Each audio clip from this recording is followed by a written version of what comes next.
같이 껴.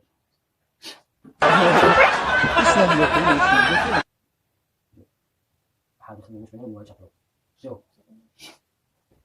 끝났다.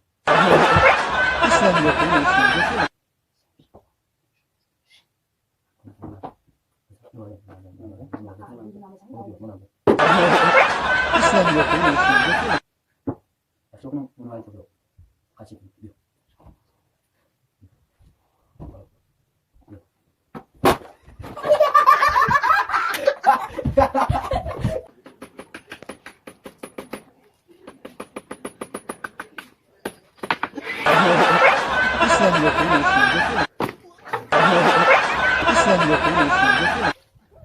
Jangan lapor lapor.